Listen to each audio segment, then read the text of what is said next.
சிந்தனை களம் நிகழ்ச்சிக்கு உங்களை அன்புடன் வரவேற்கிறோம். உச்சநீதிமன்றம் அண்மையில் ஒரு தீர்ப்பு வழங்கியிருந்தது. அது தமிழ்நாடு அரசு ஆளுநரை எதிர்த்து தொடர்ந்த ஒரு வழக்கில் வந்திருந்த தீர்ப்பானது வரலாற்று சிறப்புமிக்க தீர்ப்பு. இந்தியா முழுமைக்குமான ஒரு தீர்ப்பாக அது இருந்தது. மாநிலங்களினுடைய அரசுகள் ஆளுநர்களால் ஆட்டுவிக்கப்படுகின்ற பாஜகவினுடைய சர்வாதிகார போக்கிற்கு ஒரு முடிவு கட்டுகின்ற தீர்வை சொல்லுகின்ற ஒரு தீர்ப்பாக அது இருந்த காரணத்தினால் தமிழ்நாடு மட்டுமல்லாமல் இந்தியா முழுமைக்கும் இருக்கின்ற மாநிலங்களால் அது வரவேற்கப்பட்ட ஒரு தீர்ப்பாக இருந்தது. அந்த தீர்ப்பை பெற்றுத்தந்த தமிழ்நாடு முதலமைச்சருக்கும் தமிழ்நாடு அரசுக்குமே அவர்கள் பாராட்டையும் நன்றியையும் சொன்னதையும் நாம் பார்த்தோம். ஆளுநருக்கு எந்த அதிகாரமும் கிடையாது, அவர் நேர்மையற்றவர், அரசியல் சாசனத்திற்கு எதிரானவர் என்று உச்சநீதிமன்றம் சொல்லி இன்னும் முழுமையாக ஒரு வாரம் அல்ல, ஒரு 2-3 நாட்கள் கூட ஆகவில்லை. அதற்குள்ளாக மதுரையில் ஆளுநர் தன்னுடைய முகத்தை கொடூரமாக வெளிப்படுத்தி இருக்கிறார் என்றுதான் நாம் சொல்ல வேண்டும். இதுவரை மாணவர்களிடையே தப்பும் தவறுமாக நீட் குறித்தும் மற்ற செய்திகள் குறித்தும் சனாதனம் குறித்தும் பேசி வந்த ஆளுநர் வெளிப்படையாக மதுரையில் ஒரு கல்லூரியில் நிகழ்ச்சியில் கலந்து கொண்டிருக்கும் போது தன் பேச்சின் முடிவில் ஜெய் ஸ்ரீராம் என்று சொல்லி அதே ஜெய் ஸ்ரீராம் முழக்கத்தை கோஷத்தை மாணவர்களையும் சொல்லி வலியுறுத்தி இருக்கிறார் என்பதையும் நாம் பார்க்கும் பொழுது இவர் ஆளுநராக இங்கே இருக்கிறாரா அல்லது ஆர்எஸ்எஸ்னுடைய கர சேவகரா என்ற ஒரு கேள்வி மிகப்பெரிய கேள்வியாக நம் முன்னே எழுகிறது. உச்சநீதிமன்றமே கண்டித்ததற்கு பிறகும் ஏன் இவர் இவ்வாறு நடந்து கொள்கிறார், எந்த தைரியத்தில் அவர் இப்படி பேசிக் கொண்டிருக்கிறார் என்ற பல கேள்விகள் நம் முன்னே எழுகின்றன. அவர் பதவி நீக்கம் செய்யப்பட வேண்டும் என்று திராவிடர் கழகத்தினுடைய தலைவர் ஆசிரியர் வீரமணி அவர்களும் தெரிவித்திருக்கிறார். பல்வேறு ஆசிரியர் அமைப்புகள், மூட்டா போன்ற ஆசிரியர் அமைப்புகளும் கண்டனம் தெரிவித்திருக்கிறார்கள். இது குறித்து நாம் பேசலாம். இந்த நிகழ்ச்சியில் நம்மோடு கருத்துக்களை பகிர்ந்து கொள்வதற்காக திமுகவின் சார்பில் திரு பழ செல்வகுமார் அவர்கள் நம்மோடு இணைகிறார். மதிமுகவின் சார்பில் திரு காரை செல்வராஜ் அவர்கள் நம்மோடு இணைந்திருக்கிறார். அரசியல் விமர்சகர் டாக்டர் ஷர்மிளா அவர்களும் நம்மோடு இணைகிறார். கருத்துக்களை பதிவு செய்யலாம். அனைவருக்கும் வணக்கம்.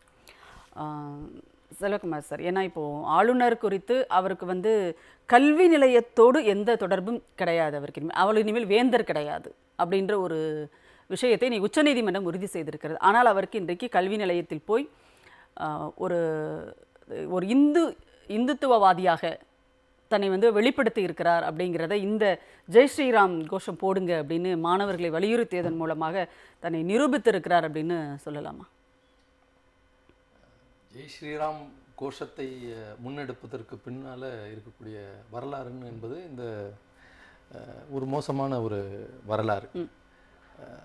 இந்த ஜெய் ஸ்ரீராம்ன்ற வார்த்தை ஒரு சமீப காலங்களில் ஒரு 50 ஆண்டுகளுக்குள்ள ஒரு ஆக்சுவலாக இந்த நான் வட இந்தியாவில் பார்த்திங்கன்னா இப்போ நம்ம ஊரில் எப்படி வழக்கத்தில் சண்டைக்கு போகும்போது வெற்றிவேல் வீரவேல் சொல்கிற மாதிரி ராம்ன்ற வார்த்தைகள் கடவுள் மறுப்பு, கடவுள் சிந்தனை உள்ளவர்கள் எல்லாருமே அது பயன்படுத்த அந்த வார்த்தை அந்த வார்த்தை இருந்தது ராம் ஷியாராம் இருக்கும், ராம் சீதாராம்னு சொல்லுவாங்க.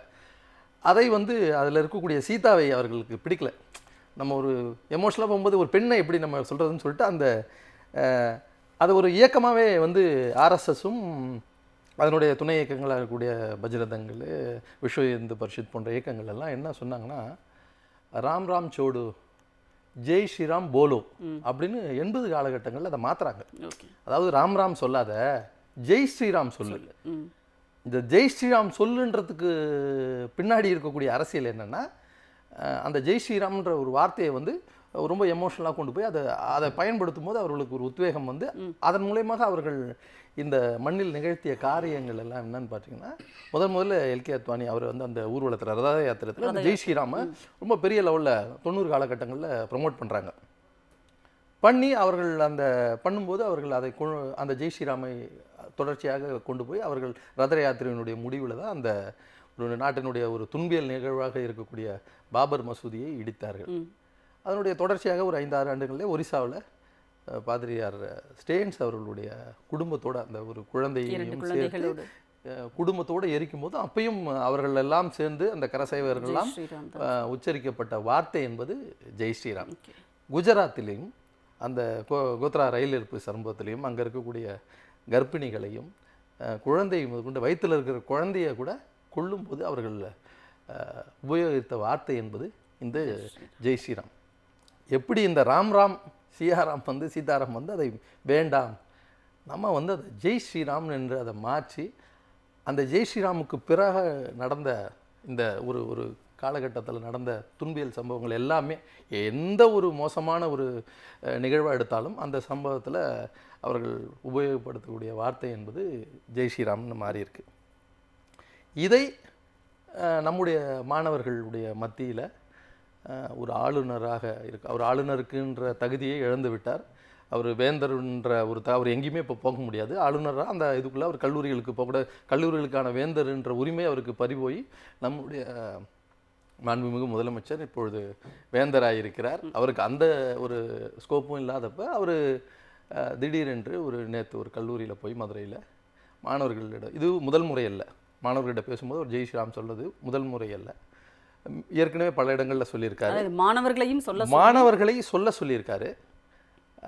கடந்த ஆண்டு கன்னியாகுமரியில் 2023 ஒரு வாட்டி பேசும்போது என்ன சொல்கிறாருன்னா, இந்த நாட்டில் மதச்சார்பின்மை என்று ஒன்று இல்லை, இந்த மத சார்பின்மைன்றது அரசியலமைப்பு சட்டத்திலே இல்லைன்னு சொல்கிறாரு. அதுக்கு அவர் சொல்லக்கூடிய காரணம் என்னென்னா, எமர்ஜென்சி பீரியடில் இந்திரா காந்தி அவர்களால் கொண்டு வரப்பட்ட வந்தது இந்த வார்த்தை மதச்சார்பின்மை, செக்குலரிசம்னு ஒன்று இந்த நாட்டில் கிடையவே கிடையாது. அதாவது அரசியலமைப்பு சட்டத்தின் மேல் சத்திய பிரமாணம் எடுத்த ஒரு ஆளுநர் அவர் உதிர்க்கிற வார்த்தை, இந்த நாட்டில் மதச்சார்பின்மையே கிடையாது, இது மதமுள்ள ஒரு நாடுன்னு ஒரு ஆளுநராக இருந்து பேச ஆரம்பித்தவர்.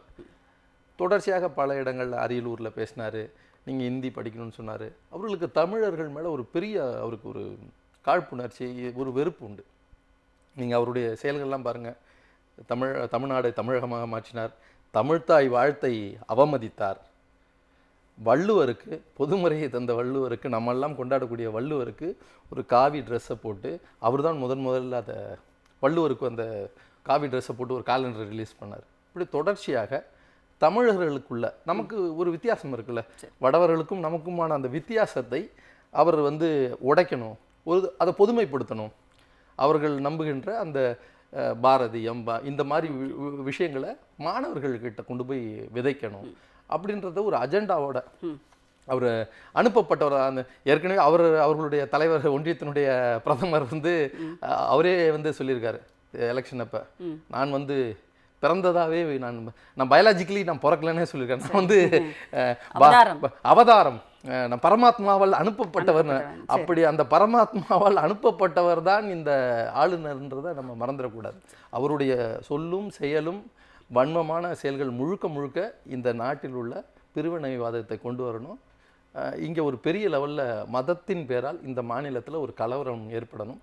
அதனுடைய ஒரு தொடக்க புள்ளியாக இதை கொண்டு வந்திருக்காரு. இதை நிச்சயமாக நம்ம எப்படி எதிர்கொள்ளணுன்றது நமக்கு தெரியும். கண்டிப்பாக. செல்வராஜ் சார், இப்போ என்னென்னா, செல்வகுமார் சார் சொன்ன மாதிரி இது இயல்பாக வட மாநிலங்களில் ஒருத்தருக்கு ஒருத்தர் இந்து மதத்தை சார்ந்தவர்கள் பேசிக்கொள்ளும்போது அந்த ராம் அப்படிங்கிறத ரொம்ப இயல்பாக சொல்லுகின்ற ஒரு விஷயமாக தான் அது இருக்குது. அதை ஆளுநர் சொல்லும்போது அல்லது அவர் எங்கே சொன்னாரோ அதுதான் இப்பொழுது பிரச்சனையா? இல்லை, திரும்ப மாணவர்களை ஜெய் ஸ்ரீராம் சொல்லுங்கள் என்று சொல்லியது மட்டும்தான் தவறு. அவர் முடிக்கும்போது கூட ஜெய் ஸ்ரீராம் அப்படின்னு சொல்லிட்டு அவர் முடித்து விட்டு போனார் என்று சொன்னால் அது அவரை சார்ந்தது. ஆனால் அங்கே அமர்ந்திருக்கிற கல்லூரி மாணவர்களை ஜெய் ஸ்ரீராம் சொல்லுங்கள் என்று அழுத்தம் கொடுத்திருப்பது தவறான அணுகுமுறை ஒன்று. ரெண்டாவது, இப்போ இடையில தன்னம்பிக்கை பயிற்சின்னு ஒரு பையன் போய் ஒரு பள்ளிக்கூடத்தில் நடத்தினாங்க. அப்போது ஒரு மாற்றுத்திறனாளி ஆசிரியர் அதற்கு எதிர்ப்பு தெரிவித்தார் இல்லைங்களா? அந்த எதிர்ப்பு அந்த மாணவர்களிடம் வந்திருக்க வேண்டும். எல்லோரும் ஏற்றுக்கொள்ளக்கூடியது அல்ல அது. ஒரு பொது நிகழ்ச்சியில் எல்லோரும் ஏற்றுக்கொள்ளக்கூடிய ஒரு செயல்பாடுகளைத்தான் பொதுவாக அறிவுபூர்வமாக சிந்திக்கக்கூடியவர்கள் செய்வார்கள். ஆனால் அதை தாண்டி பல்வேறு மதங்களை சார்ந்தவர்கள், நம்பிக்கைகளை சார்ந்தவர்கள் அங்கே இருப்பாங்க. வேறு வேறு நம்பிக்கைகளை கொண்டிருக்கிற, வழிபாட்டு முறைகளை கொண்டிருக்கிற மாணவர்கள் மத்தியிலே ஒரு பொதுவான ஒரு சொல்லாக இல்லாமல் ஒரு அழுத்தத்தை கொடுத்து அந்த மாணவர்களை சொல்ல வைக்க வேண்டிய சூழ்நிலைக்கு உருவாக்கியது என்பது ஆளுநர் செய்த மிகப்பெரிய குற்றம். அதை குற்றமாகத்தான் நான் பார்க்கிறேன். ஆளுநருக்கு தகுதி இல்லை, அதெல்லாம் நம்ம பேசுகிறோம். அந்த 414 பக்க தீர்ப்பு அரசியல் சாசனத்துக்கு எதிராக தாம் செயல்படுகிறோம் என்று ஆளுநருக்கு தெரியாதுன்னு நினைக்கிறீங்களா?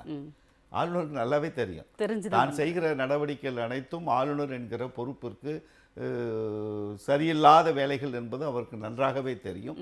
அவர் எதற்காக அனுப்பப்பட்டார் என்று சொன்னால் 2 விடயங்களுக்காக தான் தமிழ்நாட்டுக்கு அனுப்பப்பட்டார். ஒன்று, வளர்ந்து நிற்கிற மாநிலம் திராவிட மாடல் ஆட்சியினுடைய சாதனைகள் மக்களை சென்றடைவதை எந்த வகையில் எல்லாம் தடுக்க முடியும் என்பது தான் அந்த மசோதாக்களை நிறுத்தி வைத்தது. 2வது முறை சட்டமன்றத்தில் தீர்மானம் கொண்டு வந்ததற்கு பிறகும் கூட அதை மேலே ஜனாதிபதிக்கு அனுப்பிச்சு வச்சது. அவங்களுக்கு தெரியாதா? அவங்களுக்கு அரசியல் அவங்களுடைய அலுவலகத்தில் இருக்கிறவங்க சொல்லியிருப்பாங்கல்ல, இது அலுவலக அரசியல் சாசனத்துக்கு முரணான செயல்பாடுன்னு. அங்கே யாரும் இரண்டாம் முறை மாநில அரசு நிறைவேற்றி அனுப்பினால் குடியரசுத் தலைவருக்கு அனுப்பக்கூடாது, இவரே ஒப்புதல் கொடுக்கணுங்கிறதெல்லாம் எல்லாம் அலுவலகம் இருக்குல்ல, அறிவுபூர்வமாக சிந்திக்கக்கூடியவர்கள் தானே அந்த அலுவலகத்தில் இருப்பாங்க. இப்போ ஜனாதிபதி அலுவலகத்தில் இருப்பவர்களுக்கே அரசியல் சாசனம் குறித்து தெரியவில்லை. அங்கே அமர்ந்திருப்பவர்கள் கூட எவ்வளோ புத்திசாலித்தனமாக வேலை பார்க்குறாங்கன்னு தெரியல. பெரிய சிக்கலை அவர் ஜனாதிபதிக்கு ஏற்படுத்தி இருக்கிறார். ஒரு பழங்குடியின பெண் என்று சொல்லுகிற பொழுது அவர் மீது நமக்கு மிகுந்த நம்பிக்கை இருக்கிறது. ஒரு ஒடுக்கப்பட்ட சமூகத்தில் இருந்து வந்தவர்கள் இன்றைக்கு உயர்ந்த பதவியில் இருக்கிற பொழுது அவர்களை வாழ்த்தி பாராட்டி சொல்லக்கூடிய இடத்தில் நாம் இருக்கிறோம். ஆனால் இது போன்ற நிர்வாக நடவடிக்கைகளில் அவர் செயல்பாடுகள் குறை இருக்கிற பொழுது அதையும் சுட்டி காட்ட வேண்டும் என்பது நம் திராவிட இயக்கங்கள் எப்பொழுதுமே செய்கிறது தான். உடனே இப்போ ஒரு ஒடுக்கப்பட்ட ஒரு சமூகத்து பெண், பழங்குடியின பெண்ணை ஜனாதிபதியானது பிடிக்கலன்னு பேச ஆரம்பிப்பாங்க. அது அல்ல.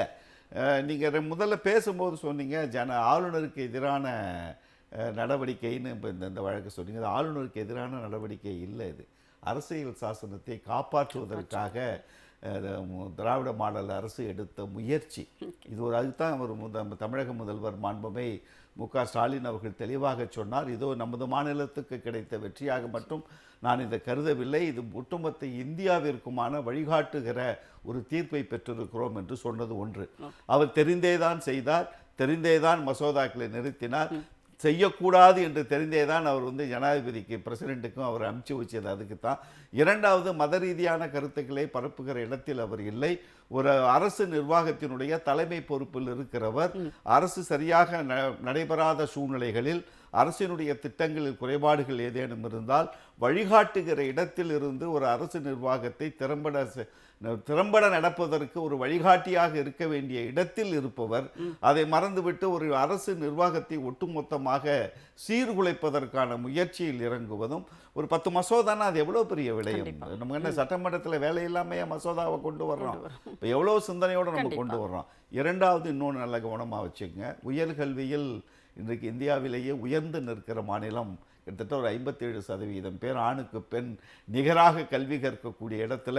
அதில் பார்த்தீங்கன்னா இந்த 1000 ரூபாய் மாதம் கொடுக்கறதுல 34,000 மாணவிகள் இடைநிற்றல் நின்ற மாணவிகள் மீண்டும் கல்லூரிக்கு சென்றிருப்பது. மாணவர்கள் இன்றைக்கு கல்லூரிக்கு அதிகமாக சென்று கொண்டிருக்கிற சூழ்நிலையில் உயர்கல்வி படிப்பினுடைய சதவிகிதம் உயர உயர அவங்களால அதை பொறுத்துக்க முடியல.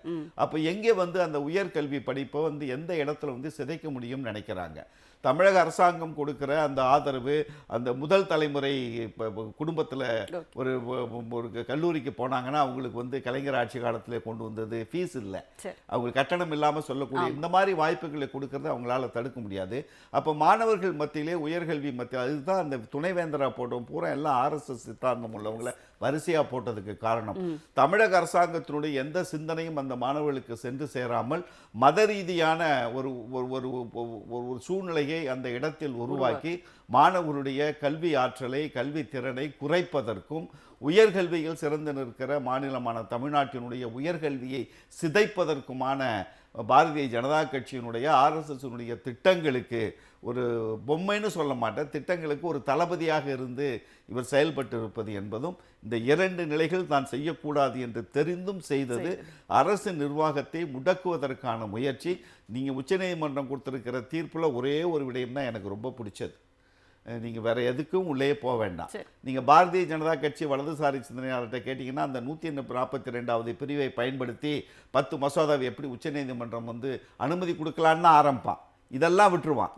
இப்போ கொடுத்திருப்பது என்பது அவர்களுக்கான காலக்கெடுவை நிர்ணயித்திருப்பது என்பது மட்டும்தான் இந்த தீர்ப்பினுடைய முக்கியமான சாராம்சம். இப்போ என் கம்பெனியில் ஒருத்தர் வேலை பார்க்குறான், அவனுக்கு நான் 50,000 ரூபா சம்பளம் கொடுக்குறேன், முடிச்சிடுறேன். 50,000 ரூபா சம்பளம் கொடுக்குறேன், அவனுக்குன்னு தனியாக நாங்கள் பணியை ஒதுக்கி கொடுக்குறேன். அந்த பணியை ஒழுங்காக செய்யணும். அவர் எதுக்கு எனக்கு? ஆளுநர் எத்தனை ஆண்டு காலம் வேணாலும் மசோதாவை தூக்கி பின்னால் போட்டுக்கிட்டு உட்காந்துக்கிட்டு இருப்பேன்னு சொல்லக்கூடிய இடத்துல உனக்கு எதுக்கு மக்கள் வரி பணத்தில் சம்பளம் என்கிற சூழ்நிலைகளை உருவாக்கி இருப்பது என்பதுதான் பொறுப்புணர்ந்து அவர் செயல்பட வேண்டும். இப்பொழுதும் சொல்கிறேன், அவர் பொறுப்பை உணர மாட்டார். இதை தவிர்த்து வேறு எந்த வழிகளில் எல்லாம் தமிழக அரசாங்கத்திற்கு குடைச்சல் கொடுக்க முடியுமோ அது நீங்கள் சொன்ன ஜெய் ஸ்ரீராம் கோஷம் மாதிரியா இருக்கிற சூழ்நிலைகளை, மத ரீதியான சூழ்நிலைகளை நம்ம செல்வகுமார் அவர்கள் சொன்னது மாதிரி ஒரு கலவரத்தை உருவாக்கக்கூடிய சூழ்நிலைக்கு தமிழகத்தை இந்த தேர்தல் களத்திற்கு முன்னால் கொண்டு வருவார்கள் என்பதில் நம்ம ரொம்ப கவனமா இருக்கோம். கண்டிப்பாக அதற்கு ஆளுநருக்கு மிகப்பெரிய பங்கு இருக்கிறது. கண்டிப்பா. ஷர்மிளா மேடம், இப்போ ஆளுநர் தொடர்ந்து சனாதனம் குறித்து பேசினார். திருவள்ளுவருக்கு காவி உடை போட்டார். தமிழ்நாடுன்னு சொல்லக்கூடாது, தமிழகம்னு சொல்லணும்னு சொன்னார். எல்லாவற்றையும் கடந்து இப்பொழுது கல்லூரிக்கு பேசும்போது மாணவர்களையே நீங்கள் ஜெய் ஸ்ரீராம்னு கோஷம் போடுங்க அப்படின்னு சொல்லிட்டு வலியுறுத்தி இருக்கிறார். இந்த ஆளுநரினுடைய இந்த செயல் அப்படிங்கிறது நீங்க எப்படி பாக்குறீங்க? தந்தை பெரியார் ரொம்ப அழகா சொன்னாரு, மானமும் அறிவும் மனிதர்க்கு அழகு அப்படின்னு. இந்த மானமும் அறிவும் கொஞ்சம் கூட இல்லாததுனாலதான் ஆளுநர் இப்படி செய்திருக்கிறாரு அப்படின்னு தான் எனக்கு தோணுது. பொதுவா நீங்க பாருங்களேன், 2 IPS ஆபீசர்ஸ கொண்டு தமிழ்நாட்டுல இறக்குனாங்க. ஒருத்தர் சித்தாந்த ரீதியாக தாக்குதல் கொடுத்தார், ஒருத்தர் அரசியல் ரீதியாக தாக்குதல் கொடுத்தார். இவங்க 2 பேரும் வரும் பொழுது இந்த வலதுசாரியினர் எந்த அளவுக்கு பில்டப் கொடுத்தாங்கன்னா, ஆஹா அந்த பேட்சா, அவர் முதல்வருக்கு ஒரு சிம்ம சொப்பனமா இருக்க போறாரு, இனிமேல் தான் அரசியல் ஆட்டம் ஆரம்பம் அப்படின்லாம் ஒரு பக்கம் பேசினாங்க. இன்னொரு பக்கம் கர்நாடக சிங்கம், நேர்மை, கருமை, எருமை இப்படி எல்லாம் நிறைய விஷயங்கள் பேசினாங்க. ஆனா கடைசியில என்னாச்சு, ஒருத்தர் விரக்தியில நாம என்ன சொன்னாலும் இங்க தமிழ்நாட்டுல ஒரு காமெடி பீஸா தான் ஆயிட்டோம் அப்படின்னு தன்னைத்தானே சாட்டையில அடிச்சுக்கிட்டாரு. இன்னொருத்தருக்கு சுப்ரீம் கோர்ட்டே இன்னைக்கு இந்த தீர்ப்பு மூலமா ஒரு சாட்டை அடி கொடுத்திருக்குது. இந்த விரக்தி, இந்த ஃப்ரஸ்ட்ரேஷன், இந்த ஆற்றாமையுடைய வெளிப்பாடுதான் ஆளுநர் இன்னைக்கு பண்ண ஒரு செயலா நான் பாக்குறேன். பொதுவா ஆளுநருக்கு அந்த ஆளுநர் பதவி அப்படிங்கறத விட இந்த வேந்தர் பதவி இருக்குல்ல, அது தன் கையை விட்டு போயிடுச்சு அப்படிங்கிற ஃப்ரஸ்ட்ரேஷன்ல தான் இப்படி அவர் ரியாக்ட் பண்றாரு. ஏன்னா அவர் தமிழ்நாட்டுக்கு வரும்போதே நாக்பூர்ல இருந்து அவருக்கு கொடுக்கப்பட்ட அஜெண்டாவே வேந்தரா போய் உட்காருங்க, அங்க இருக்கக்கூடிய கல்வியை காவிரி மயமாக்கக்கூடிய ஒரு விஷயத்த தொடர்ந்து நீங்க செய்யுங்க அப்படின்னு தான் சொல்லி அனுப்பியிருக்காங்க. அதைத்தான் அவர் இங்க தொடர்ந்து முயற்சி செஞ்சுக்கிட்டும் இருந்தாரு. பல விஷயங்கள்ல நீங்க பாத்தீங்கன்னா துணைவேந்தர்கள் அப்பாயின்மெண்ட் நிறுத்தி வச்சது, UGC மெம்பரை சர்ச் கமிட்டியில கொண்டு வரணும் அப்படின்னு சொன்னது, இப்படி எல்லா விஷயங்களையும் ஒரு சனாதன கருத்து, சனாதன சிந்தனைக்கு ஆதரவாக இருக்கக்கூடியவர்கள் கொண்டு உட்கார வைக்கணும் அப்படிங்கிற முயற்சியில தொடர்ந்து அவர் ஈடுபட்டு இருந்தாரு. இன்னைக்கு இந்த 10 மசோதாக்கள் ஆளுநருடைய ஒப்புதலும் குடியரசுத் தலைவருடைய ஒப்புதலும் இல்லாம இன்னைக்கு நிறைவேற்றி காமிச்சிருக்கிறாரு நம்ம முதல்வர். இது அவருக்கு ஒரு பெரிய அசிங்கம், பெரிய அவமானமா அவர் நினைக்கிறாரு. இது மட்டும் இல்லாம எனக்கு தெரிஞ்சு நாக்பூர்ல இருந்து கூப்பிட்டு நல்லா லெப்ட் அண்ட் ரைட் டோஸ் விட்டுருப்பாங்கன்னு நினைக்கிறேன். உன்னை அங்க இருக்கக்கூடிய ஆட்சிக்கு குடைச்சல் கொடு, நீங்க சொன்ன மாதிரி அவமானத்தை தேடி கொடுத்திருக்கிற அப்படிங்கிற ஒரு விஷயத்தான் அவர் கண்டிப்பா ஷர்மிளா மேடம், நீங்க சொன்ன மாதிரி இது ஒரு பெரிய ஒரு அவமானத்தை அவருக்கு கொடுத்திருக்கிறது. ஏன்னா அவருடைய ஒப்புதல் கிடையாது. இன்னும் என் குடியரசுத் தலைவருக்கே கையெழுத்து போட வேண்டிய தேவை இல்லாத அளவிற்கு 10 மசோதாக்களை நிறைவேற்றிட்டாங்க. அதனால அவருக்கு ஒரு பெரிய அவமானத்துல இருக்காரு அப்படின்னா, ஆனா அப்படி ஒரு அவமானத்தை சந்தித்தவர் என்ன முடிவு எடுத்திருக்க வேண்டும் அப்படின்னு ஒண்ணு இருக்குல்ல. நான் தான் ஆரம்பத்திலேயே சொன்னேன் இல்லைங்க, மானமும் அறிவும் மனிதருக்கு அழகுன்னு. கொஞ்சமாவது தன்மானமோ இத்தனோண்டு அறிவும் இருந்திருந்தா அவர் தன்னுடைய ராஜினாமாவை கொடுத்து விட்டு இங்க இருந்து கிளம்பி போயிருப்பாரு, பெட்டி படிக்கையும் தூக்கிட்டு. இல்ல அட்லீஸ்ட் இந்த 2த்துல கொஞ்சமாவது ஒன்றிய அரசுக்கு இருந்திருந்தா இவரை திரும்ப கூப்பிட்டு இருப்பாங்க. இது 2ம் நடக்காம திரும்பவும் அவர் இங்கேயே வச்சிருக்கிறாங்க அப்படின்னா குழப்பம் ஏற்படுத்துவது அப்படிங்கிறது தான் அவர்களுடைய ஒற்றை நோக்கம். இன்னும் 1 வருஷம் தான் இருக்கு எலெக்ஷன் வருதுக்கு. இந்த எலெக்ஷன் வர்றதுக்குள்ள தொடர்ந்து ஆளுநர் மூலமாக இது போன்ற விஷயங்களை தொடர்ந்து அவங்க பேசுவாங்க. நீங்க ஒரு பக்கம் பாருங்க, நம்மளுடைய மாண்புமிகு முதலமைச்சர் 4 வருஷ ஆட்சியில கடுமையான நிதி நெருக்கடி இருந்து அதை சீர் செய்து அப்புறம் இங்க இருக்கக்கூடிய பள்ளி கல்வித்துறை மற்றும் உயர்கல்வியை மேம்படுத்துவதற்கான எல்லா முயற்சியும் எடுக்கிறாரு. குழந்தைங்க இடைநீற்றல் குறைக்கணும், குழந்தைங்களுடைய கற்றல் திறனை அதிகரிக்கணும் அப்படிங்கிறதுக்காக எத்தனையோ திட்டங்கள், காலை உணவு திட்டத்துல இருந்து எவ்வளவு திட்டங்கள். அதே மாதிரி பள்ளி கல்வியை முடிச்சுட்டு உயர்கல்விக்கு போகணும் அப்படிங்கிறதுக்காக புதுமை பெண் திட்டம், திறன் மேம்பாட்டுக்காக நான் முதல்வன் திட்டம், இப்படி ஒவ்வொன்னுத்தையும் நாம எதுக்கு கொண்டு வரோம்?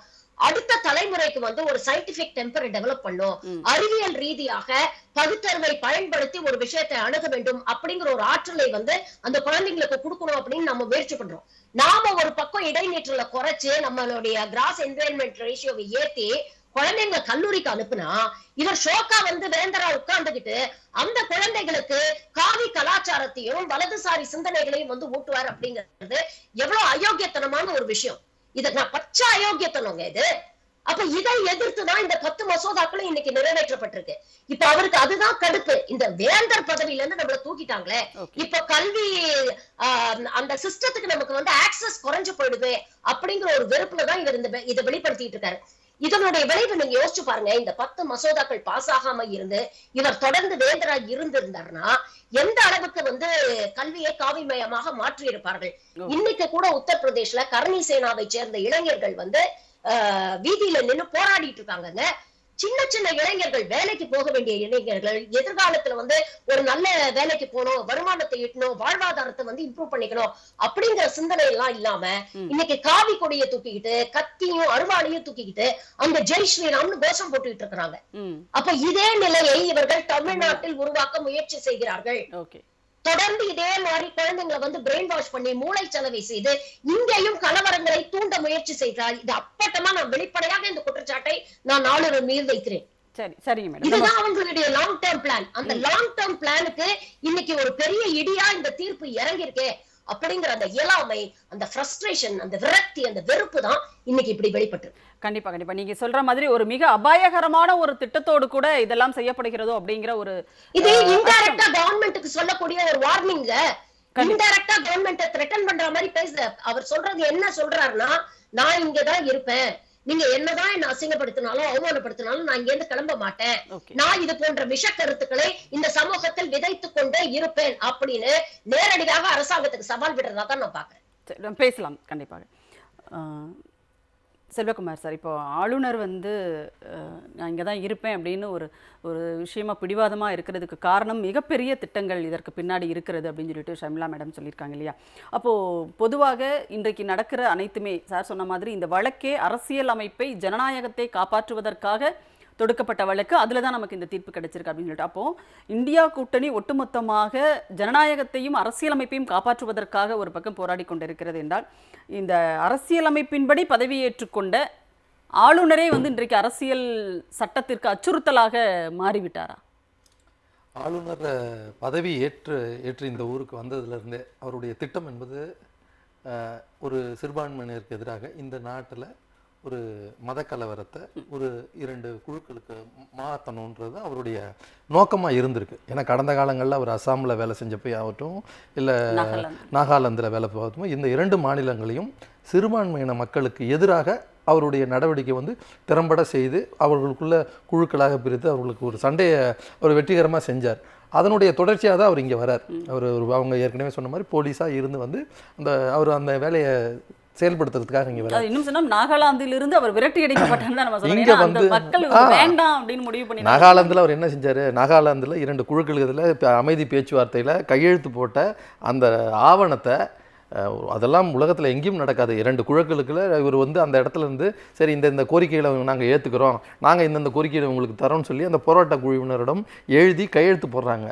கையெழுத்து போடும்போது உலகத்தில் எங்கேயும் நடக்காத அந்த சமாதான உடன்படிக்கையில் அவர்கள் எழுதி பேசின ஒரு பேப்பரை மாற்றி வேறு ஒரு பேப்பரை வச்சு அவங்கள்ட்ட கையெழுத்து வாங்குறாரு. ஒரு சூது பண்ணி அப்படி அதெல்லாம் இருக்கு. சாதாரணமா மக்கள் செஞ்சாங்க, இதெல்லாம் இருக்கு. இது ஃபோர்ஜரி. இந்த ஃபோர்ஜரியை நாகாலாந்து போராட்ட குழுவினரும் செய்ததை இன்றைக்கும் வலைதளங்கள்லாம் இருக்குது, அந்த செய்திகளை போய் படிக்கலாம். அப்படி அவர் ஒரு தவறான ஒரு நபர். அப்படிப்பட்ட நபர் இங்கே தொடர்ச்சியாக மாணவர்களோட சகோதரி சொன்ன மாதிரி அவங்களுக்கு மாணவர்களை கொண்டு போய் டார்கெட் பண்ணுறாரு. இங்கே இருக்கக்கூடிய கல்வி கொள்கை, அவருடைய கல்வி கொள்கை என்பது எதை கொண்டு வர்றாருன்னா, ஆர்எஸ்எஸ்னுடைய மோகன் பகவத் அடிக்கடி ஒரு வார்த்தை சொல்லுவார், பாரதிய அந்த கல்வி கொள்கைக்குள்ள பாரதியம் இருக்கணும் அப்படின்னு சொல்லுவார். அதனுடைய தொடர்ச்சியாக தான் அவர் மாணவர்கள்ட்ட பேசுகிறாரு. இவனும் இந்த புதிய கல்விக் கொள்கையில் கூட அந்த திட்டத்தை தொகுத்ததில் ஆர்எஸ்எஸ்னுடைய துணை அமைப்புகள் நிறைய வேலை பார்த்துருக்காங்கன்றதை நம்ம பொதுவெளியிலே பார்க்குறோம். ஸோ அப்போ அவர்களுடைய நோக்கம் மாணவர்களிடத்தை இந்த நம்மளுடைய கல்வி திட்டங்கள் போகக்கூடாது, குறிப்பாக இப்போ முகலாய மன்னர்களை பற்றி இருக்கக்கூடிய பாடத்திட்டங்கள், அவர்களை பற்றிய செய்திகள் எல்லாம் இருட்டடிப்பு செய்யணும். இதுதானே அவர்களுடைய நோக்கம். இங்கே தமிழ்நாடு அரசு, இங்கே இருக்கக்கூடிய பல்கலைக்கழகங்களுக்கு தமிழ்நாடு மாநில உயர்கல்வி கவுன்சில் ஒரு பாடத்திட்டத்தை வகுத்து கொடுத்துருந்தாங்க. அதை 2023 இவர் வந்த உடனே என்ன பண்ணார்னா, இந்த இதை யூஸ் பண்ணணும்னு கம்பல்சரி கிடையாது, நீங்கள் உங்களுக்கு பிடிச்சதை யூஸ் பண்ணிக்கோங்கன்னு தமிழ்நாடு அரசால் உருவாக்கப்பட்ட அந்த ஒரு பாடத்திட்டத்தையே யூஸ் பண்ணிக்காதீங்கன்னு சர்க்குலர் அனுப்பிச்சவர். அதனுடைய தொடர்ச்சியாக அரியலூரில் போய் பேசினார்.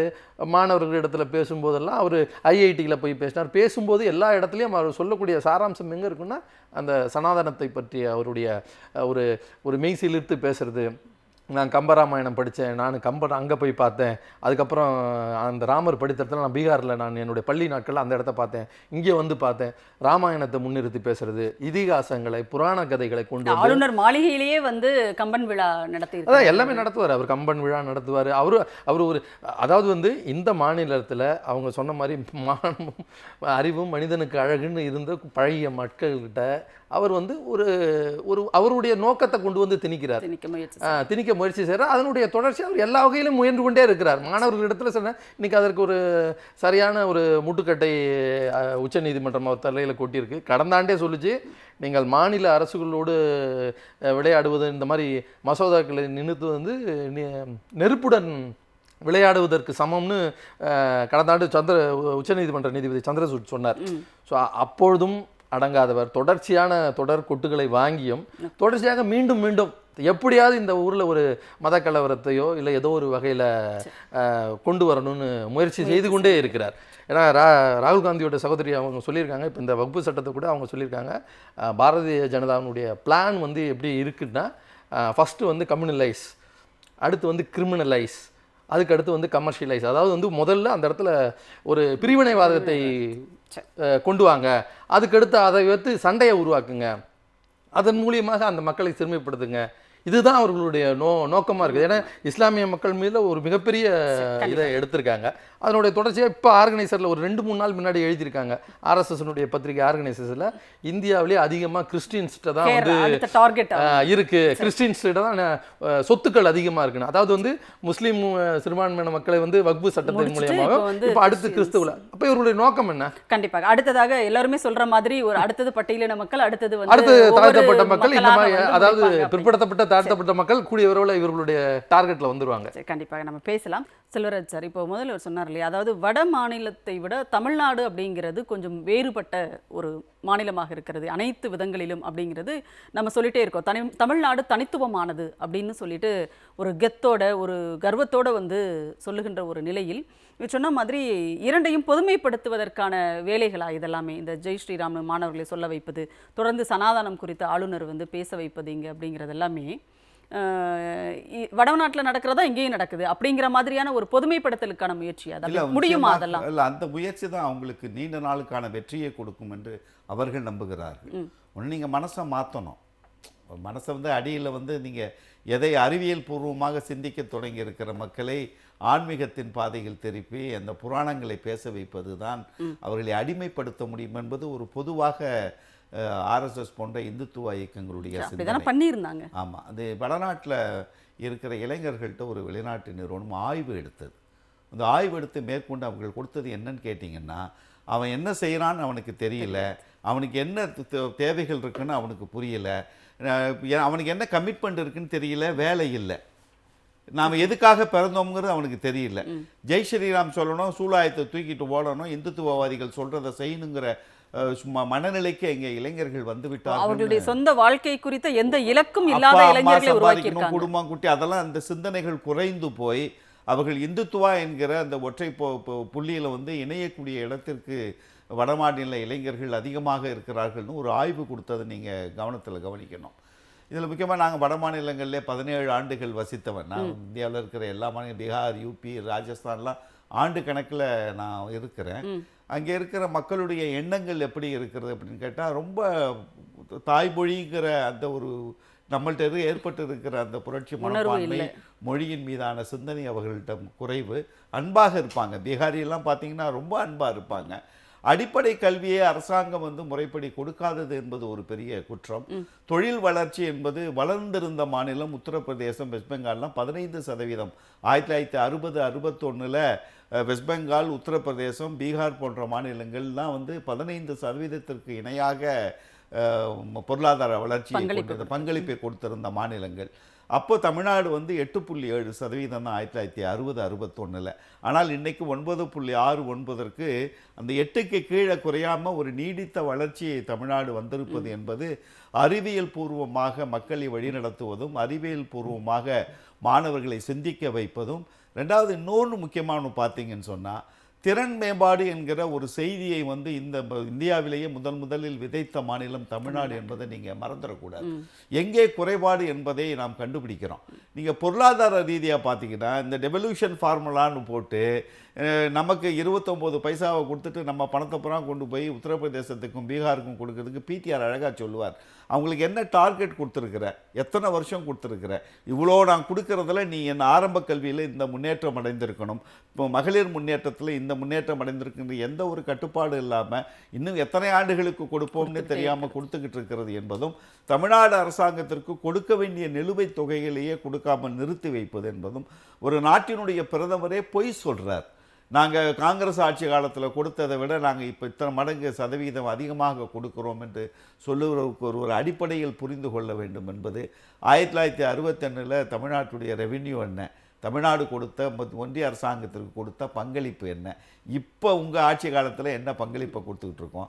அதிகமாக வந்து நாங்கள் டேக்ஸ் கொடுக்குற மாநிலம், அதிகமாக தொழில் வளர்ச்சியை பெற்றிருக்கிற மாநிலம், எங்களுடைய பங்களிப்பு அதிகமாக பொழுது அந்த சதவீதத்தின் அடிப்படையில் தான் நீ திருப்பி கொடுக்குறேங்கிற ஒரு அடிப்படை சிந்தனை இல்லாமல் இருக்கிறது என்பது நம்மளை பொருளாதார ரீதியாகவும், இந்த மன்ரேகாவுக்கு 4000 கோடி கொடுக்காம கல்விக்கு வந்து எஜுகேஷன் கமிட்டியே வந்து நீ பணத்தை கொடுத்தாகணும், அதுக்கு இதுக்கு சம்பந்தம் இல்லைன்னு கொடுத்ததற்கு பிறகு கூட இன்றைக்கு வரைக்கும் அந்த 2152 ரூபா கொடுக்கவில்லை என்பதும், இது போன்றது ஒரு அழுத்தங்கள் மூலமாக ஒரு ஒன்றிய அரசாங்கம் ஒரு கட்சி வந்து இன்னொரு மாநிலத்தினுடைய ஒரு கட்சியின் மீது அழுத்தம் கொடுப்பது என்பது இயல்பானது. அது அரசியல் ரீதியான அழுத்தமாக இருக்க வேண்டும். இங்கே போடுகிற திட்டங்களில் ஏற்படுகிற குறைபாடுகளையே நேரடியாக மக்களிடம் கொண்டு சென்று சேர்க்க வேண்டிய வேலைகள்லாம் விட்டுட்டு, நீங்கள் எடப்பாடியை பார்த்தீங்கன்னா மைக்கை கையில் கொடுத்தீங்கன்னா சட்டம் ஒழுங்கு, மைக்கை கையில் வெளியிலேருந்து பிடுங்கினீங்கன்னா சட்டம் ஒழுங்கு, இதை தவிர அவருக்கு வேறு எதுவும் பேசவும் தெரியல. பெரிய சிக்கலில் மாட்டிக்கிட்டு இருக்காங்க அவங்க.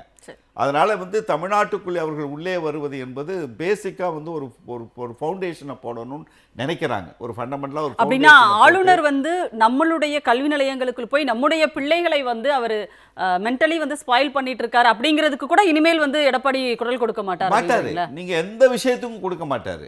நீங்கள் வந்து மறுசீரமைப்பை குறித்து எல்லாரும் இப்போ தமிழ்நாட்டில் எல்லா கட்சிகளும் ஒன்றிணைந்தோம், ஆனால் இப்போ அமித்ஷா கூட சேர்ந்ததுக்கு பிறகு அதை பற்றி பேச மாட்டார்.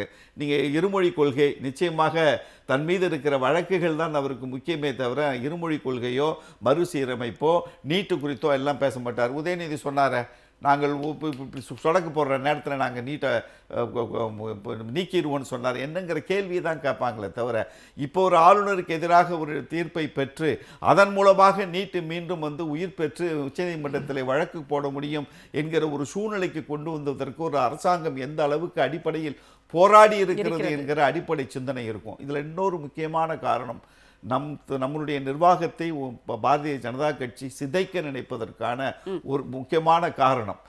கருணாநிதியை விட ரொம்ப டேஞ்சர் எம்.கே. ஸ்டாலின் சொன்ன நிறைய பொதுவாக வரும் பார்த்தீங்களா, அது என்ன டேஞ்சர்? இந்த திராவிட இயக்க கருத்தியலை கலைஞர் தூக்கி பிடித்தது போது தளபதி மு.க. ஸ்டாலின் அவர்களும் தூக்கி பிடிக்கிறார். இன்றைக்கி திராவிட சிந்தனை உள்ள இயக்கங்கள் எல்லாம் ஒரு அணியாக சேர்ந்திருக்கிறோம். ஒரு கொள்கை ரீதியாக பாஜகவை, பாசிசத்தை எதிர்க்கக்கூடிய ஒரு கூட்டணியை அமைத்தது என்பது ஒரு வெற்றி. அவர் செய்கிற செயல்பாடுகளுக்கு மதிமுக போன்று, காங்கிரஸ் போன்று பொது உடைமை இயக்கங்கள் ஆதரவாக நின்று அந்த திராவிட மாடல் ஆட்சிக்கு துணையாக நிற்கிறது என்பது, நீங்கள் வந்து ஒரு தலைமை பண்பு மிக்க ஒரு தலைவனாக மட்டும்தான் இந்த கட்டுக்கோப்பை கொண்டு வர முடியும். இதில் என்ன அவங்களுக்கு பெரிய சிக்கல் இப்போ வந்திருக்குன்னா, இன்னும் ரொம்ப வேகமாக வருவான். இன்னும் இங்கே எவ்வளவு பிரச்சனையை கொடுக்க என்ன காரணம்னா, மறுசீரமைப்பை வந்து நீங்கள் தலையில் அடித்து இன்னைக்கு இந்தியா முழுமைக்கும் கொண்டு போய் பேச வச்சாச்சு. ரெண்டாவது, இருமொழி கொள்கை என்னதுன்னா, தாய்மொழியை குறித்து இன்னைக்கு போஜ்பூரிக்காரன் பேச ஆரம்பிச்சிட்டான். நான் ஓரளவுக்கு ராஜஸ்தானி புரியும் பேசக்கூடியவன் தான். ராஜஸ்தானி, போஜ்பூரி, எவன்லாம் தாய்மொழியை விட்டு விலகி நின்றானோ அவன்லாம் இன்னைக்கு தாய்மொழியை பேச மகாராஷ்டிரால இந்தியில பேசினா உள்ள புந்து அடிக்கிறான். நீங்க மராட்டி பேசுங்கிறான். தெலுங்கானாவில் ஆரம்பிச்சு இன்னைக்கு இந்தியா முழுமைக்கும் தங்களுடைய தாய்மொழியின் மீதான ஒரு பற்றை உருவாக்கியது தமிழ்நாடு என்கிற பொழுது, இந்த திராவிடத்தை நம்ம வந்து அங்கிருந்து வந்து இங்க திராவிடத்தை சிதைக்க நினைக்கிறோம். இவன் என்னடா இங்கிருந்து போய் பீகார்ல மாத்திரான், ராஜஸ்தான்ல மாத்திரான், மராட்டியத்தை மாத்திரான். இன்னும் கொஞ்ச நாளைக்கு இவங்களுக்கு தளபதி திமுக ஆட்சி இன்னொரு 5 ஆண்டுகளுக்கு நீடிக்க விட்டோம்னா ஒட்டுமொத்த இந்தியாவும் திராவிட மாடல் ஆட்சியின் கீழ் வந்துவிடும் என்கிற பயம்தான் அவர்கள் எதையும் மறந்துவிட்டு எதையும் செய்வதற்கு, எவ்வளவு பிரதமர் பொய் சொன்னாலும், அமித்ஷா பொய் சொன்னாலும் அதை பற்றியெல்லாம் கவலைப்படாமல் நம்மளுடைய நிர்வாக சமுதாயத்தை சீர்குலைப்பதற்கும் நம்மளுடைய வளர்ச்சியை சீர்குலைப்பதற்கும் அதற்கான அடிப்படை என்பது இந்த இந்துத்துவ கோஷங்கள். அதை இங்கே அடிப்படையிலே ஃபவுண்டேஷனில் இந்த மாணவர்கள் மத்தியில் பூத்த நினைக்கிறாங்க. கல்லூரியில் மட்டும் இல்லை, பள்ளிக்கூடங்களுக்கும் உள்ளே போவதற்கான வாய்ப்புகள் இருந்தது. நான் ஏற்கனவே சொன்ன அந்த தன்னம்பிக்கை பயிற்சியாளர் எவ்வளவு நடந்திருக்கு தெரியுமா உங்களுக்கு? நான் முக்கியமான நண்பர்கிட்ட பேசி எல்லா பள்ளிக்கூடங்களையும் நடந்திருக்கு. அவ்வளோ பெரிய டார்கெட் வச்சு ஒர்க் பண்ணியிருக்காங்க. அது தெரிஞ்சதுக்கு பிறகுதான் அது தடுத்து நிறுத்தப்பட்டு இருக்கிறது. அப்போ கல்வி அதிகாரி கொடுக்குறவங்க லிஸ்ட்டை வச்சு தான் நீங்கள் பள்ளிக்கூடத்தில் இந்த நிகழ்ச்சியை நடத்தணுமே தவிர நீ நினைச்சவனை கூப்பிட்டு நடத்தக்கூடாதுன்னு தமிழக அரசாங்கம் கண்விழித்து கொண்டது. கண்விழித்து கொண்டிருக்கிற அரசாங்கம் தமிழ்நாட்டு அரசாங்கம் நம் கண்களை குருடாக்க நினைக்கிறார்கள். அதுக்கு ஒருபோதும் நம்ம அவ்வளோ எளிதாலாம் நம்ம விட்டு கொடுத்துட மாட்டோம். ஷர்மிளா மேடம், நாளை அண்ணல் அம்பேத்கர் அவர்களினுடைய பிறந்த நாள். இப்போ இந்த விஷயத்தை பொறுத்த வரைக்கும் நாளைக்கு கொண்டாடுவாங்க பாஜகவினர். ஆனால் அரசியலமைப்புக்கு எதிராக செயல்படுவார்கள், ஒரு பக்கம் அம்பேத்கரை கொண்டாடுவார்கள் அப்படிங்கிறத நாளைக்கு நாம கண்கூடாவே மறுபடியும் பார்க்க முடியும். அப்போ இந்த இடத்துல பாத்தீங்கன்னா சட்டத்திற்கு கட்டுப்படாதவர்களை வேற எப்படி நாம் கட்டுப்படுத்துவது அப்படிங்கிற ஒரு கேள்வி இருக்குல்ல. இந்த தீர்ப்பிலேயே நீங்க பாத்தீங்கன்னா இப்ப சுப்ரீம் கோர்ட் ஆளுநருக்கு எதிராக கொடுத்த தீர்ப்பிலேயே புரட்சியாளர் அம்பேத்கர் சொன்ன ஒரு விஷயத்தை மேற்கோள் காட்டி தான் இந்த தீர்ப்பு கொடுத்திருக்கிறாங்க. அரசியலமைப்பு சட்டம் ரொம்ப நல்லதுதான், ஆனா அது நல்லதா இருக்கிறதும் கெட்டதா இருக்கிறதும் அது யார் பயன்படுத்துறாங்களோ அவங்க கையில தான் இருக்கு அப்படின்னு. இதற்கு நேர் எதிரான 2 உதாரணங்கள் சொல்லணும்னா, ஒரு பக்கம் ஆளுநர் RN ரவி, இன்னொரு பக்கம் நம்மளுடைய மாண்புமிகு முதலமைச்சர் திரு மு க ஸ்டாலின் அவர்கள். ஒரு அரசியல் அமைப்பு சட்டம் எப்படியெல்லாம் நம்மள நடக்க கூடாதுன்னு சொல்லுதோ அதையெல்லாம் நான் பின்பற்றுவேன். அரசியல் அமைப்பு சட்டத்தை கொஞ்சம் கூட நான் மதிக்க மாட்டேன், அதற்கு நேர் எதிராக தான் நான் செயல்படுவேன் அப்படின்னு ஒரு ராங் எக்ஸாம்பிளா ஒரு பக்கம் ஆளுநர் RN ரவி நிக்கிறாரு. ஆனா இன்னொரு பக்கம் இப்படி ஆளுநர் தொடர்ந்து குடைச்சல் கொடுக்கும் பொழுது சமூக வலைதளங்களே நீ பாத்தீங்கன்னா திமுக ஆதரவாளர்களே நிறைய பேர் பதிவு போட ஆரம்பிச்சாங்க. ஏன் இவ்வளவு அமைதியா இருக்கீங்க, ஏன் முதல்வர் பொறுமை காக்குறாரு, இதுக்கெல்லாம் திரும்ப நம்ம பதிலடி கொடுக்க வேண்டாமா? பாருங்க பஞ்சாபோட முதலமைச்சர் எப்படி ரியாக்ட் பண்றாங்க, மம்தா பானர்ஜி எப்படி ரியாக்ட் பண்றாங்க, பினராயி விஜயன் எப்படி ரியாக்ட் பண்றாங்க பாருங்க அப்படின்னு நிறைய விமர்சனங்கள் வச்சாங்க. சில நேரங்கள்ல எனக்கே தோணும், ஏன் இவ்வளவு சைலண்டா இருக்கிறாரு, ஏன் இவங்க அமைதியா இதை கையாளுறாரு? ஆனா எந்த விமர்சனங்களா இருந்தாலும் எந்த பிரச்சனையா இருந்தாலும் ரொம்ப நிதானமா அரசியலமைப்பு சட்டத்துக்கு உட்பட்டுதான் நம்ம நடவடிக்கை எடுக்கணும். இங்க நான் ஒரு முதலமைச்சரா தான் இருக்கணுமே தவிர ஒரு ஆளுநரை ஒரு முதலமைச்சராக எப்படி எதிர்கொள்ளணும் அப்படிங்கறத நான் உள்வாங்கணும். அந்த அரசியலமைப்பு சட்டம் மூலமா நான் இன்னைக்கு உறுதிமொழி எடுத்துக்கிட்டு இந்த பதவியில உட்கார்ந்திருக்கேன். அப்ப இந்த பதவியுடைய மாண்பை நான் காப்பாற்றணும்.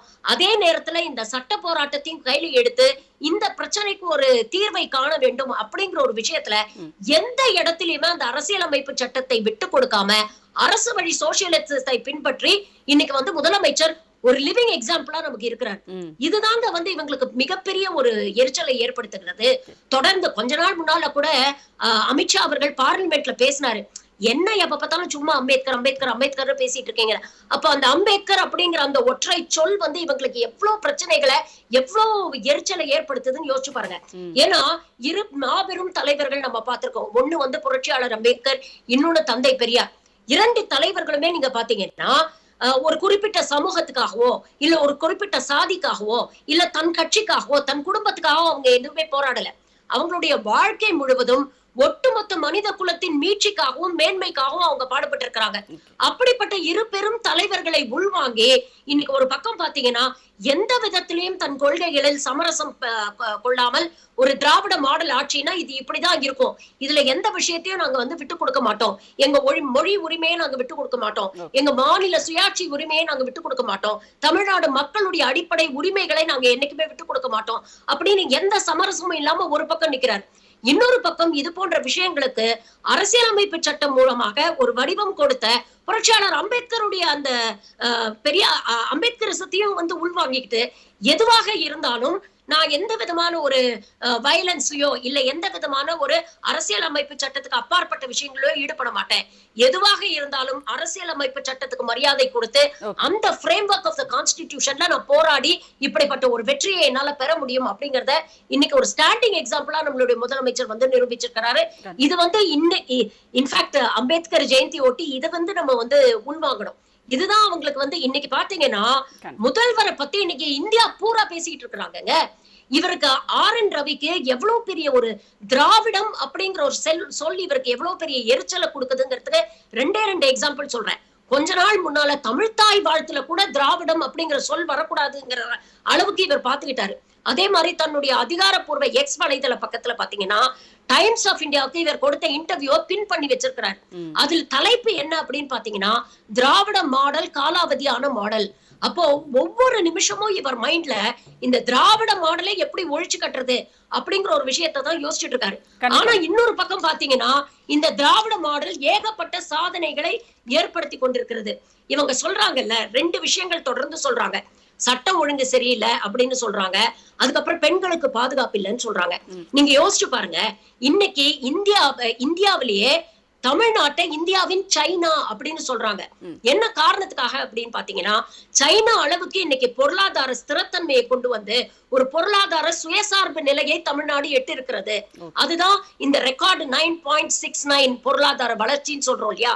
கிட்டத்தட்ட 3 வருடங்களாக தொடர்ந்து ஒரு பொருளாதார ஸ்திரத்தன்மையை 8% வச்சு இன்னைக்கு ஒரு வரலாறு சுதந்திர இந்தியால 75 வருஷத்துல இல்லாத அளவுக்கு இன்னைக்கு ஒரு ரெக்கார்ட் ஒர்க்கிங் பெர்சன்டேஜ வந்து நம்ம வந்து அச்சீவ் பண்ணி காமிச்சிருக்கோங்க. இதுக்கு முக்கியமான காரணம் என்ன அப்படின்னு பாருங்க. எவ்வளவு வெளிநாடுகளுக்கு போய் முதலீடை ஈட்டுக்கிட்டு வந்திருக்கிறாரு, எவ்வளவு இங்க வந்து தொழில் முதலீடு மாநாடுகள் நடத்தி கிட்டத்தட்ட 900க்கும் மேற்பட்ட MOUs நம்ம சைன் பண்ணி கிட்டத்தட்ட 10 lakh crore மேல இன்வெஸ்ட்மெண்ட்ஸ் வந்து நம்ம ஈர்த்திருக்கிறோம். இது மூலமாக இங்க இருக்கக்கூடிய 32 லட்சம் பேருக்கு மேல நம்ம வேலை வாய்ப்பை ஏற்படுத்தி கொடுத்திருக்கிறோம். எக்ஸ்போர்ட் ப்ரிப்பேர்ட்னஸ் இண்டெக்ஸ்ல தமிழ்நாடு 14வது இடத்துல இருந்தது எடப்பாடி ஆட்சி காலத்துல. இன்னைக்கு முதல் 3 இடத்தில் வந்து நாம நிக்கிறோம். இது மட்டும் இல்ல, இன்னைக்கு தொழில் அந்த வளர்ச்சியை வந்து விரிவுபடுத்தி இருக்கிறோம். சென்னை மட்டும் இல்லாம, கோயம்புத்தூர் மட்டும் இல்லாம, மதுரை, திருச்சி செகண்ட் டயர்ல இருக்கக்கூடிய சிட்டிஸ்க்கும் அதை நம்ம வந்து கொண்டு போயிருக்கோம். அந்த அளவுக்கு வந்து இன்னைக்கு தமிழ்நாட்டுல அர்பனைசேஷன் வந்திருக்கு. PhD படிக்கக்கூடிய பெண்கள் வந்து தமிழ்நாட்டுல தான் அதிகம். கிராஸ் என்விரான்மெண்ட் ரேஷியோல நம்ம வந்து முன்னிலையில இருக்கோம். இப்படிப்பட்ட நீங்க எந்த தரவுகள் எடுத்துக்கங்க, இண்டஸ்ட்ரியலைசேஷன் எடுத்துக்கங்க, கல்வி, சுகாதாரம், மனித வள குறியீடுகள், இப்படி எல்லாத்துலயும் முதல் 2 இடத்துல தமிழ்நாடு இருக்கு அப்படிங்கறதே இந்த திராவிட மாடல் ஆட்சி மூலமா நம்ம கொண்டு வந்த ஒரு அச்சீவ்மெண்ட் தான். அப்படிப்பட்ட ஒரு அமைதி பூங்காவா இருக்கக்கூடிய தமிழ்நாட்டை நீங்க சட்டம் ஒழுங்கு சரியில்லைன்னு சொல்றீங்களே, சட்டம் ஒழுங்கு உண்மையிலே சரியில்லை, இங்க இவ்வளவு பிரச்சனைகள் இருக்குன்னா இவ்வளவு இண்டஸ்ட்ரீஸ் இங்க வந்து முதலீடு செய்வாங்களா? இவ்வளவு பெண்கள் படிச்சுட்டு இன்னைக்கு சேஃபா நைட் டியூட்டி எல்லாம் பண்றாங்க, தைரியமா போயிட்டு வராங்க, வேலைக்கு போறாங்க வராங்க. இவ்வளவும் பாசிபிளா இருக்குமான்னு யோசிச்சு பாருங்க. அப்போ இந்த கட்டமைப்பை சிதைக்க வேண்டும் அப்படிங்கறதுதான் இவங்களுடைய ஒற்றை நோக்கம். இதை செய்யறதுக்கு இவங்க எதை சர்வரோக நிவாரணியா பாக்குறாங்கன்னா இந்த ஜெய் ஸ்ரீராம் அப்படிங்கிற ஸ்லோகன். கொஞ்ச நாள் முன்னால கூட ஒன்றிய இணை அமைச்சர் எல் முருகன் கிட்ட கேள்வி கேட்கிறாங்க பத்திரிகையாளர்கள். பெட்ரோல் விலை ஏறி போச்சே சார், பதில் ஜெய் ஸ்ரீராம். டீசல் விலை ஏறி போச்சே சார், பதில் ஜெய் ஸ்ரீராம். கேஸ் விலை ஏறி போச்சே சார், பதில் ஜெய் ஸ்ரீராம். எல்லாத்துக்குமே இவங்களுடைய ஒற்றை பதில் ஜெய் ஸ்ரீராம் தான். ஏன்னா இவங்களுக்கு உண்மையான பிரச்சனைகளுக்கு பதில் சொல்ல திறமையும் இல்ல, திராணியும் இல்ல. அப்போ இந்த விஷயங்கள்ல இருந்து மக்களுடைய கவனத்தை திசை திருப்பணும்னா என்ன பண்ணணும்? சமூகத்துல அமைதி இருக்க கூடாது. எதையாவது ஒரு விஷயத்தை நோண்டி விட்டு அங்க ஒரு பேசும் பொருளாக்கி 2 சமூகங்களுக்கு இடையே ஒரு பிரச்சனையை ஏற்படுத்தி விட்டுட்டா மக்கள் அத்தியாவசிய விஷயங்களை பத்தியும் கோர் இஷ்யூஸ பத்தியும் பேச மாட்டாங்க. இன்னைக்கு இதே நீங்க யோசிச்சு பாருங்க. ஜஸ்ட் ஒரு எக்ஸாம்பிள் சொல்றேன். இதே ஒரு இஸ்லாமிய மதத்தை சேர்ந்த இல்ல கிறிஸ்துவ மதத்தை சேர்ந்த ஒரு ஆளுநர் இதே மாதிரி மேடையில நின்னு அல்லாஹு அக்பர் சொல்லுங்க இல்ல ஹல்லேலூயா சொல்லுங்க அப்படின்னு சொல்லியிருந்தாங்கன்னா இந்நேரத்துக்கு தமிழ்நாடு எவ்வளவு பரபரப்பா இருக்கும் அப்படிங்கறது யோசிச்சு பாருங்க. பல செல்வகுமார் சார், பார்த்துருப்பீங்க பிரேக்கிங் துணைவேந்தர்கள் பேசிட்டு இருந்தீங்க. இப்போ வந்து துணைவேந்தர்களோடு முதலமைச்சருடைய ஆலோசனை கூட்டம் நடக்க போகிறது. எல்லாத்தையும் சேர்த்து உங்களுடைய நிறைவு கருத்தாக சுருக்கமாக பதிவு செய்யுங்க ப்ளீஸ். அதாவது வந்து கழக தலைவர் அவர்களை வந்து சாட்டை எடுத்து சுரட்ட ஆரம்பிச்சிட்டாங்க. இந்த துணைவேந்தர் நியமனத்தில் யார் யாரெல்லாமே எப்படி பதவி பெற்றார்கள் என்பது தலைவருக்கு நன்றாக தெரியும். அவர்களுக்கு சரியான வழிகாட்டுதல்கள் நாளை மறுநாள் வழங்கப்படும். எப்படி நடந்துக்கணும், ஏன்னா தொடர்ச்சியாக அவர் வேந்தர் இல்லாத ஒரு நிலையில் அவரை கல்வி கூடங்களில் அவர் அனுமதிக்கிறதும் அவர் வந்து விஷம கருத்துக்களை பேசுகிறதுக்கும் ஒரு முற்றுப்புள்ளி வைக்கணுன்றதுனால தலைவர் இந்த எடுத்துக்கிறதா இதை பார்க்குறேன். தொடர்ச்சியாக கல்விக்கூடங்களில் இதுக்கான ஒன்றே ஒன்று என்னுடைய நிறைவு கருத்தாக சொல்கிறேன். எதிர்க்கட்சி தலைவராக இருக்கக்கூடிய எடப்பாடி பழனிசாமி எங்களுடைய கழக தலைவரை பார்த்து கொஞ்சமாவது அந்த தலைவர் அவர்கள் எப்படி இந்த தமிழுக்கும் தலைமை தமிழ்நாட்டுக்கும் பண்புனா என்னன்றதை தலைமை பண்பை கத்துக்கணும்ன்றீங்க. கொஞ்சமாவது வளர்த்துக்கணும். அதாவது வந்து இவர்கள் ஆட்சி காலத்தில் கூட இவர்களுக்கு எதிராக பன்வாரிலால் புரோஹித் வந்து ஆய்வுக்கு போனப்ப களத்துல முதல்ல நின்னு போராடியவர் எங்களுடைய தலைவர் வந்து தளபதி அவர்கள். சொல்றீங்க, பட் அவங்களுக்கு தேவைப்படாத ஒன்றை அவர்கள் எப்படி அதாவது கற்றுக்கொள்வார்கள் எதிர்க்கட்சியாக அப்படின்றது ஒண்ணு இருக்கு. இருந்தாலும் அன்னைக்கு எதிர்க்கட்சியாக தலைவராக இருந்ததுக்கு ஒரு மாண்பு இருந்ததுல, தமிழ்நாட்டுக்குன்ற ஒரு உணர்வு இருந்ததுல, கண்டிப்பா. அந்த தமிழக உணர்வுக்காக போராடின முதலமைச்சர் மாதிரி இன்னைக்கு இந்த எதிர்க்கட்சி தலைவர் குறைஞ்சபட்சம் நீட்டுக்காகவும் மக்களுடைய பிரச்சனைக்காக கொஞ்சமாவது பேசட்டும்ன்றதுதான் என்னோட இது. நன்றி. ஒரு அரசியல் இயக்கம் வந்து ஒரு எதிர்க்கட்சியாக இருக்கிற பொழுதும் கூட சரி, ஆளுங்கட்சியாக வந்ததற்கு பிறகும் சரி, எல்லா கட்சியினுடைய தலைவர்களுக்கும் ஒரு ப்ரெஷர் இருக்கும், அரசியல் ரீதியான ப்ரெஷர் இருக்கும். எவ்வளவு அழுத்தங்கள் வந்தாலும் அந்த தலைமை பண்பை விட்டு கொடுக்காமல் கட்சியை ஒருங்கிணைத்து செல்வதும், நிர்வாக கட்டமைப்பை ஒருங்கிணைத்து செல்வதும், ஒரு கூட்டணியை ஒருங்கிணைத்து செல்வதும், அதற்கு அந்த கூட்டணியுடைய தலைவர்கள், இப்போ எங்கள் தலைவர் வைகோ, காங்கிரஸ் தலைவர், பொது உடைமைக்கக்கூடிய தலைவர்கள் எல்லாம் தங்களுடைய தலைமை பண்பை நிரூபிக்கக்கூடிய இடத்தில் ஒரு அணி சேர்ந்திருக்கிற பொழுது இன்று துணைவேந்தர்களுடைய ஆலோசனை கூட்டம் 16ஆம் தேதி என்பது நான் ரொம்ப கூர்மையாக கவனிக்க நினைக்கிறேன். ஒரு ப்ரொஃபஷனல் டச்சோட ஒரு வேந்தர் எப்படி இருக்க வேண்டுமோ அதற்கு உதாரணமாக தமிழக முதல்வர் இருப்பார் என்கிற நம்பிக்கையோடு 16ஆம் தேதியை நோக்கி காத்திருக்கிறேன். நன்றி நன்றி. 3 பேருமே உங்களுடைய கருத்துக்களை எங்களோட பகிர்ந்து கொண்டமைக்கு மிக்க நன்றி. நிகழ்ச்சியில் கலந்து கொண்டமைக்கு. சிந்தனை களம் நிகழ்ச்சி துறை நிறைவடைகிறது. மீண்டும் ஒரு நிகழ்ச்சியில் சந்திப்போம். அதுவரை நன்றி, வணக்கம்.